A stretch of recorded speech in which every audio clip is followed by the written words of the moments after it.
placas. Placas, aqui eu estou mostrando uma para vocês, ó.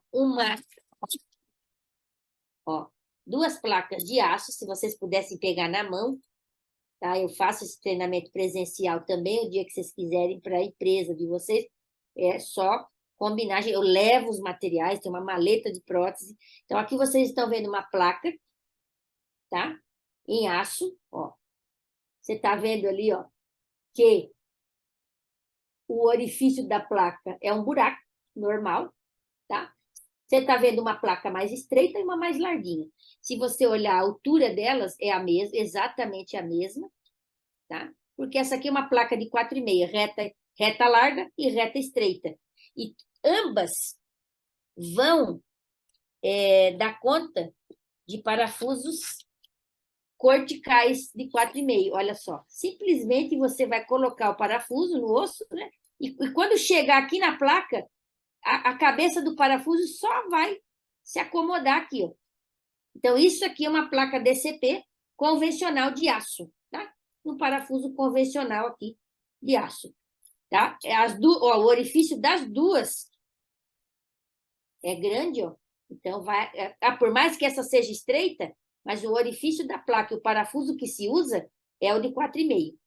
A placa é 4,5, porque o orifício é de 4,5, e o parafuso é de 4,5 também. Muito bem. Então, vou deixar essa placa aqui, porque eu vou ter que mostrar ela depois para vocês, um pouquinho mais. Qual que foi a ideia da placa? Puxa, vamos fazer uma cirurgia limpa.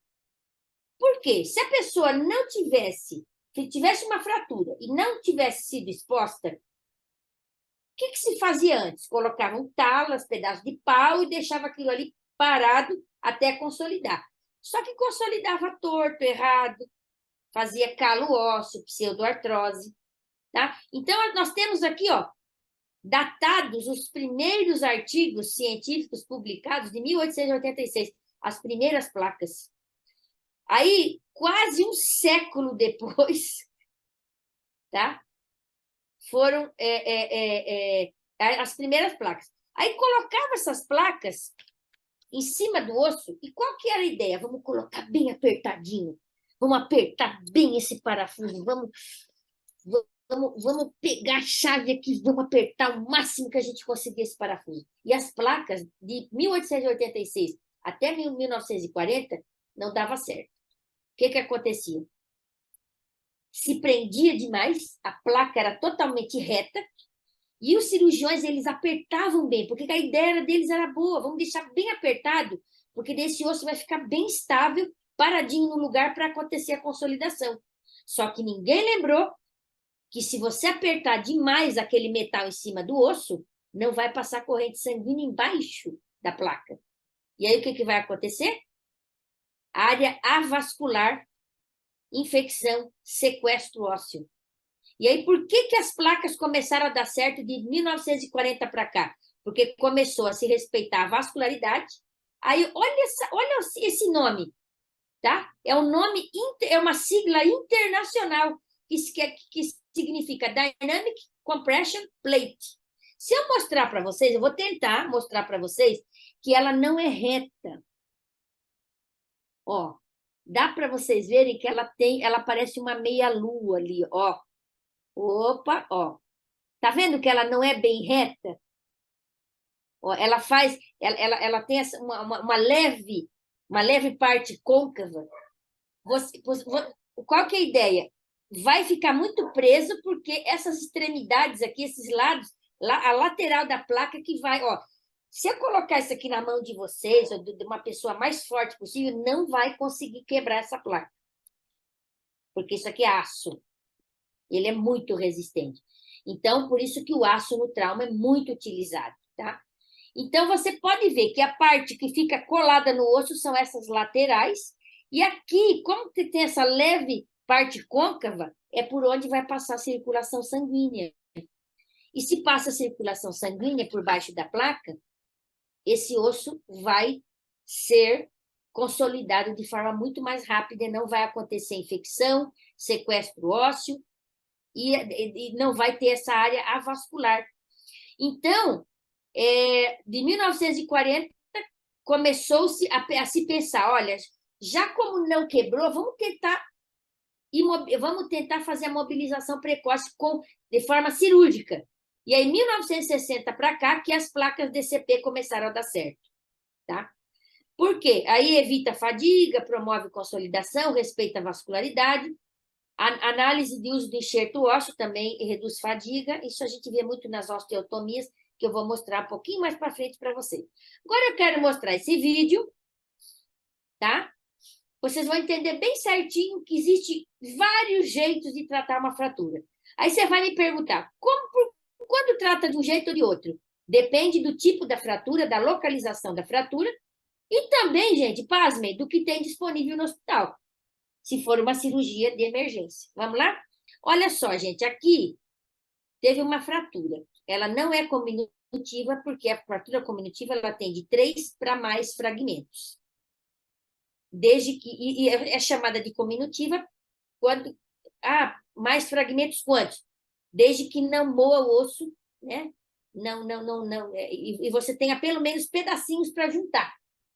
São os fragmentos, ó. Então essa aqui saiu uma lasca, tipo 1. Opa, já está no tipo 2, vamos voltar aqui ó, no tipo 1. Olha lá, uma lasquinha pequenininha.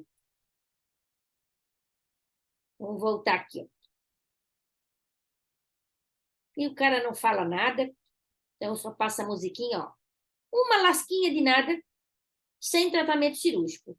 Imobiliza e espera para ver o que acontece. Opa, uma lasquinha maior. E saiu do lugar.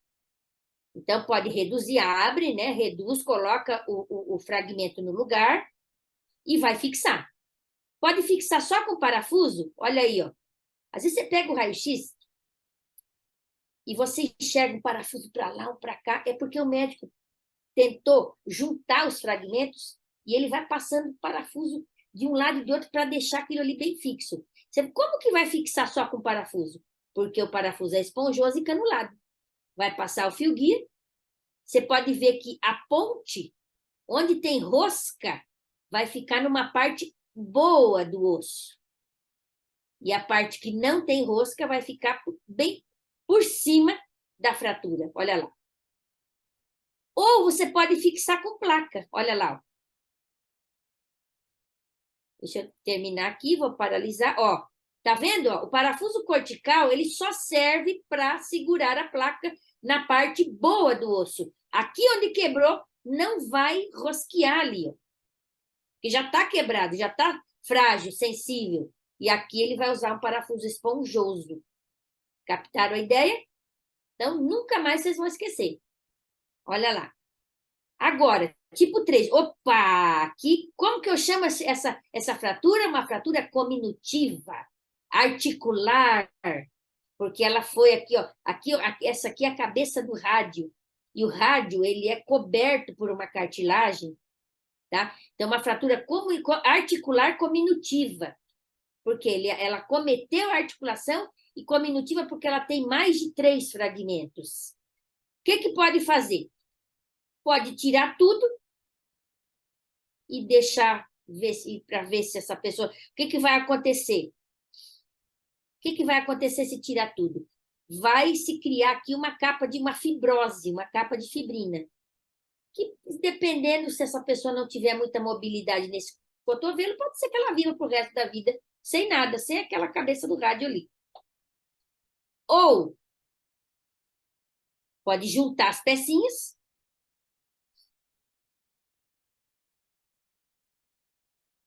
tira tudo e coloca uma prótese de cabeça de rádio.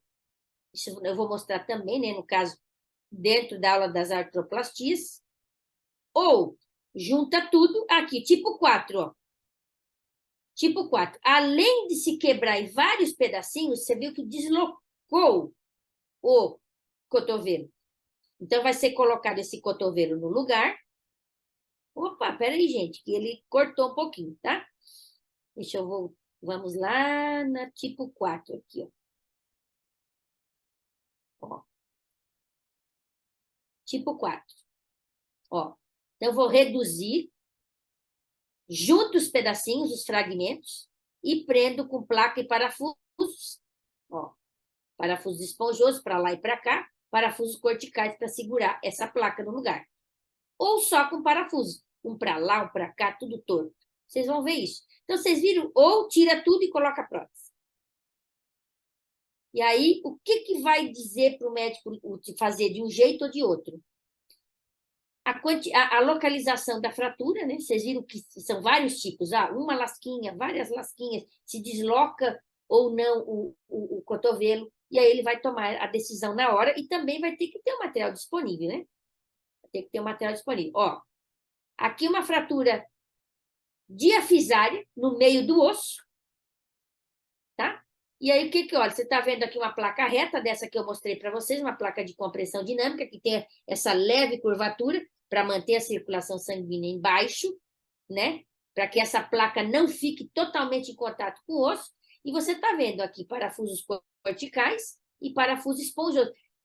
Débora, então se a placa tem 10 orifícios, são 10 parafusos? Não necessariamente. Não necessariamente. Por isso que precisa ter auditoria pós, porque você vai ter uma foto, uma imagem PA, assim, ó, de frente, e perfil de lado que você vai ver os parafusos adentrando ao osso. Eu tenho fotos para mostrar. Você está vendo aqui, ó? Ele usou parafusos para segurar a placa, para manter o osso estável. E adivinha, qual parafuso que ele atravessou aqui, ó? A fratura está aqui, ó. Vamos pegar aqui a lupa para a gente ver o zoom aqui, ó. Ó, a fratura está ali, ó. Bem dentro daquele orifício. E esse parafuso que ele colocou pelo lado de fora foi um parafuso esponjoso. Porque a parte da rosca do parafuso vai ficar nessa parte de cá, boa. Para fixar, manter a estabilidade mais ainda. Então, nós já entendemos o que é uma placa DCP. É uma placa convencional em aço, de compressão dinâmica com essa leve curvatura, tá? E a gente já entendeu por quê. Aí, você vai ver no mercado umas placas chamadas LC-DCP. Se DCP quer dizer Dynamic Compression Plate, o LC quer dizer Low Compression. Todas as placas LC, eu digo que eu chamo essas placas bloqueadas. Então, quando vem com esse nome, placa LC, eu já entendo que é uma placa bloqueada. Eu já vou mostrar o que é a diferença da placa convencional com a placa bloqueada. Então, aqui eu já mostrei para vocês a placa, a gente já viu ali também, mostrei na tela. Você está vendo que o orifício da placa é normal, simplesmente a cabeça do parafuso, olha como é que ela é. Ó, tá? Ela se acomoda no orifício da placa, ó. Ela se acomoda no orifício da placa. Desse jeito. Muito bem. Então, essa é uma placa convencional. Muito bem. Ó, você tem Y, em L, em T. Com essas mordidinhas do lado, eu chamo essas placas de reconstrução, retas, semitubulares, essas para rádio, tá? Tudo placa convencional não bloqueada. Não bloqueada é exatamente essa que eu mostrei para vocês. A cabeça do parafuso, ela não tem nada na cabeça do parafuso e não tem nada no orifício, é simplesmente um buraco. E a cabeça do parafuso fica aqui, acomodada no orifício da placa. Isso é uma coisa mais simples do mundo. Placa convencional. Ó, placa de reconstrução é essa que eu mostrei para vocês aqui, ó. Essa aqui, ó. Essa aqui, ó. Eu estou mostrando com o mouse aqui, ó. Por que se chama placa de reconstrução? Por que ela é toda mordidinha assim? Gente, uma coisa que eu tenho que comentar com vocês. Essa placa aqui, ó, eu falei para vocês, pode vir a pessoa mais forte do mundo, Sansão, que já nem está mais vivo. Ele não ia conseguir quebrar essa placa, porque é muito resistente. Principalmente essa, que é de 4,5. Se for uma de 2,7, uma de mini microfragmentos, até consegue entortar. E aí, dependendo do osso, o cirurgião nem sempre vai ser retinho do jeito da placa. Às vezes o médico vai precisar entortar para o lado, entortar para cima ou para baixo. E aí, quanto mais você manipula o metal, maior probabilidade de você ter fratura do próprio metal. A placa se quebrar, porque não aguenta a sobrecarga de peso que se espera daquele osso que ela está segurando, tá? A placa de reconstrução já foi feita assim, com essas mordidinhas, para o cirurgião poder entortar de um lado para o outro. Ó. tá? A placa de reconstrução você usa em acetábulo, você usa em clavícula, tá? Você, ó, o cirurgião, e tem dentro do material de pequenos e grandes, existe esse modelador de mão. O cirurgião coloca a placa, ele não entorta com a mão, já se entortou bastante com a mão, mas hoje já tem instrumental específico para isso, ó. E ele deixa a placa tortinha de acordo com a anatomia do osso da pessoa. Por isso que se chama placa de reconstrução. Você modela a placa de acordo com a anatomia. Muito bem, olha só. Isso aqui é um raio-x de PA ou perfil? Perfil, você enxerga a placa de frente. PA, você enxerga perfil anatômico. Você enxerga a placa de frente. Perfil, você enxerga a placa de lado e os parafusos adentrando no osso. Ó. Tá vendo aqui? Essa aqui, gente, especificamente é uma placa cálcio-puduto. É uma placa de osteotomia. Ó. Tá vendo ali que a placa tem um cálcio? Ó, e você tá vendo que tem uma parte escurinha ali, que foi feita uma osteotomia, um corte ali. Provavelmente essa tíbia, ela consolidou errada. O paciente ficou com a perna torta. E aí o cirurgião vai, passa uma serra, faz essa osteotomia na tíbia, e para esse osso não consolidar e ficar no lugar, foi colocado o parafuso esponjoso, onde está cortado ali, ó, e foi colocado uma placa cálcio-pudu e presa essa placa com parafuso cortical. Ó. Então, essa aqui é uma imagem de perfil, tá? Olha ali, ó. Você está vendo que onde está quebrado, não se usa rosca de parafuso. E o parafuso cortical é utilizado para segurar a placa. Ó, mais exemplos. Ó, aqui você está vendo uma imagem de perfil. Aqui você está vendo, ó. Ah, porque daí ele pede tantos milímetros de comprimento. Porque se a placa é de 4,5, gente, os parafusos vão ser todos de 4,5. Se a placa é de 3,5, os parafusos vão ser todos de 3,5. Só que eles vão ter comprimentos, ó, comprimento, não é comprimento, comprimentos, tamanhos diferentes, de acordo para o médico usar de acordo com se o osso vai ficando mais fininho, ele não vai poder atravessar o osso de fora a fora. Olha aqui, ó. Tá vendo ali? Ó. E aqui você está vendo uma placa. Você está vendo que essa placa foi entortada aqui, ó. E justamente aqui, você está vendo uma fratura de platô tibial aqui, ó. Platô tibial é essa árvore, essa copa ali, ó, da tíbia, tá? E aí você está vendo aqui onde está quebrado o parafuso esponjoso e a placa está sendo, ó, você está vendo que foi feita uma leve curvatura nessa placa.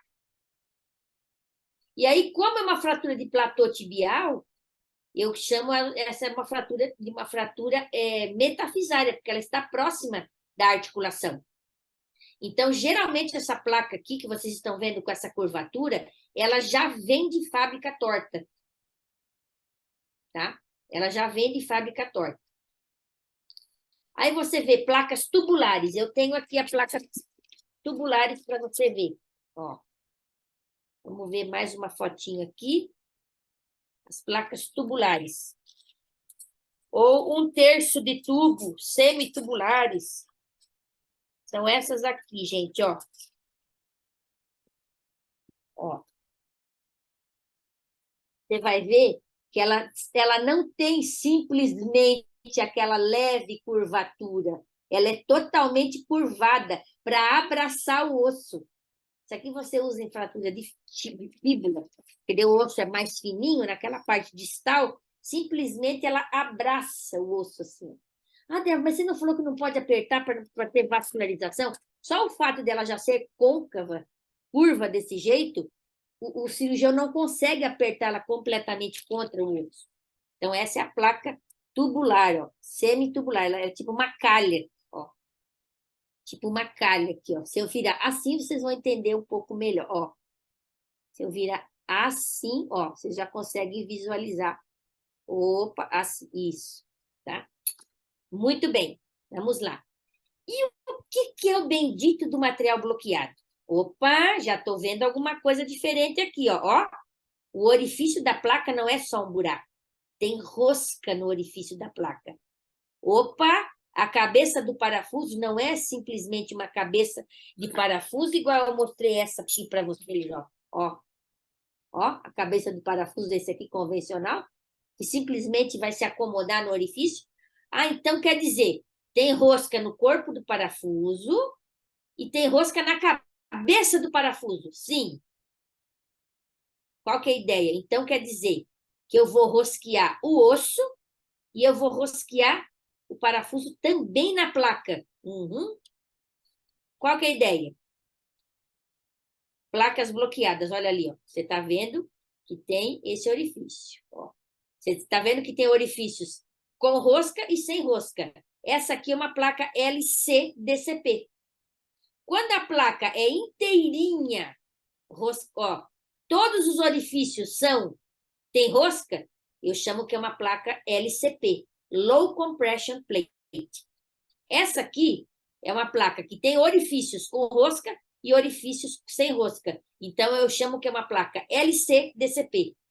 Ah, então é uma de compressão dinâmica em alguns pontos e baixa compressão em outros pontos. Por que que usa? Para evitar isso aqui, moçada. Olha lá. Isso aqui é uma senhorinha, tá? Uma fratura de húmero medial. Como que é o nome dessa fratura? No meio do osso? Uma fratura diafisária de húmero medial, tá? Então, foi colocado uma placa dessa na vozinha, só que ela tinha osteoporose. Sabe quando você parafusa uma parede de alvenaria sem bucha?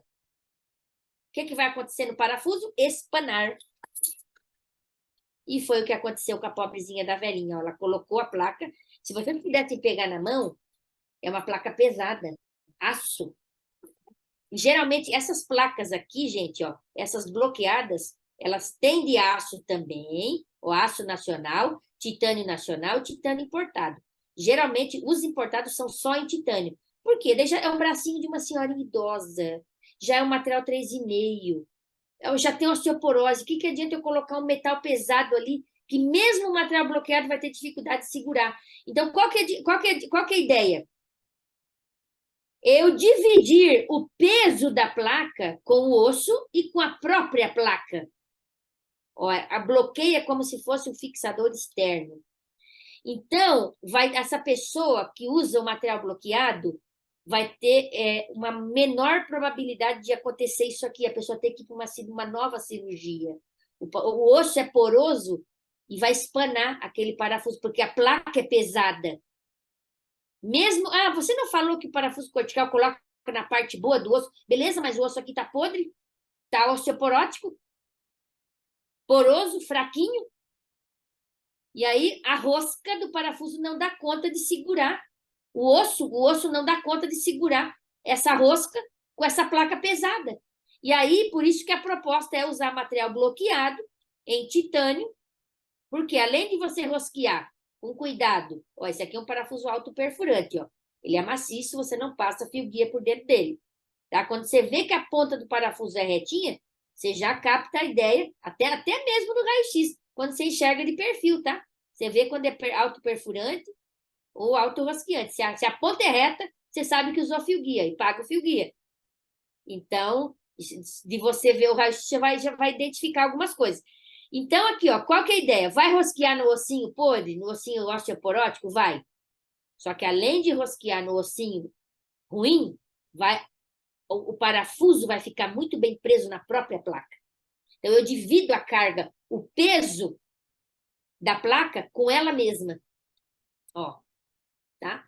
Então, olha só, indicações do material bloqueado: má qualidade óssea, fratura cominutiva, aquelas que têm de 3 ou mais fragmentos, e metafisárias, que são as próximas às articulações. Esse é o padrão ouro para usar material bloqueado, para que não aconteça isso. A má qualidade óssea você associa com idade, claro.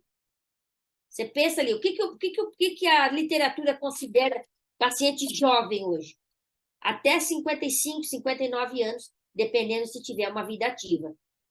Então, estourando até de 60 anos para cima, a pessoa já tem uma probabilidade, principalmente se for mulher, uma probabilidade de ter uma má qualidade óssea. Então, você associa qualidade óssea com idade, tá? Mas, quando isso veio para o Brasil, eu já fazia auditoria do APME. Comecei a fazer auditoria. Eu vim para a auditoria, a minha situação foi muito atípica. Eu não vim fazer auditoria de contas. Eu tive que aprender a fazer auditoria de contas depois. Porque eu vim fazer auditoria, quando eu tive a minha primeira oportunidade na auditoria, eu já comecei a fazer auditoria de OPME-DNI. Isso nos anos 2000, comecinho, 2001 para 2002. Até então, eu trabalhava em hospital, tive a minha carreira de assistência, né? E depois eu entrei na auditoria, virou uma cachaçinha, gostei, estou até hoje, não vou cuspir para cima, tanto que eu sou socorrista voluntário, se precisar voltar para assistência, eu volto. Continuo sendo enfermeira, vou morrer enfermeira, né? E talvez eu esteja falando para você que é médico, a ideia nossa aqui não é ensinar ninguém a fazer cirurgia, a ideia é a gente conhecer o procedimento, conhecer os materiais, tá? As diferenças técnicas dos materiais, para que isso nos direcione e nos ajude no nosso dia a dia operacional. Ó, as placas anatômicas, você viu lá que as convencionais é só aquele feijão com arroz, em L, em T, em Y, de reconstrução, semitubular, reta, larga, reta, estreita. Ponto. As anatômicas, opa, radiodistal, lateral, medial, ó, já tem até a curvinha do osso. De clavícula, já tem até a curvinha para a direita, para a esquerda, com gancho, sem gancho. Húmero, ó, já abraça meio que a cabeça do húmero toda aqui, ó. Tíbia distal, aquela que nós vimos no filme, ó. Tá? De cotovelo, as placas de olecrano. E existem essas placas aqui também para arcos costais, tá? Quando se quebra a costela, geralmente a pessoa vai ficar ali, né, enfaixadinha, e esperando, até para respirar, dói, pobre coitado da pessoa, quando quebra a costela. Quando quebra muitas costelas, tem que intervir cirurgicamente, porque senão, se ficar uma ponta ali, perfura pulmão, Deus o livre. E aí tem que levar essa pessoa para fazer cirurgia. O que se usava até 10 anos atrás? Placa de reconstrução 3,5, bloqueada. Tá? Em titânio, porque ela é levezinha, você vê que as costelas são fininhas. Então, a plaquinha de 3,5 bloqueada em titânio é levinha, é fininha, eu consigo entortar e atendo super bem com R$ 1.000, contando a placa e os parafusos. Só que agora nós temos fabricantes de placas de arcos costais que falam assim, ó, o pessoal da cirurgia torácica, não, eu não quero usar placa 3,5, porque placa 3,5 é só para ossos da ortopedia. Se eu usar em costela, eu vou estar fazendo uso off-label. O que é off-label? Fora da bula. A resolução, a RN 465 da ANS, que é a resolução vigente do rol de procedimentos, né? O anexo 1 é o rol de procedimentos. Lá fala que produtos estéticos, né? Procedimentos estéticos e off-label não tem cobertura. Aí os cirurgiões torácicos muito espertos, olha, não vamos mais aceitar placa de reconstrução para costela, vamos aceitar essas aqui, ó. Gente, esse tratamento que vocês estão vendo aqui, ó, com essa formatação aqui, essa quantidade de placas e parafusos, eu estou falando aqui de R$ 120.000, tá? Uma coisa que se pagava 1.000 por costela. Digamos, tá bom, 3, 4 costelas, 3, 4 mil. Não estou falando de 100 mil. Então, é uma problemática que a gente vê no trauma aí. Ó, qual que é a ideia, então, da placa? É manter o osso paradinho. Conforme vai fazendo o torque do parafuso, vai chegando próximo ali a fratura e deixa aquilo ali coladinho. Até 6 meses no máximo, não vai mais existir nem essa trinca, tá? Nem essa trinca ali.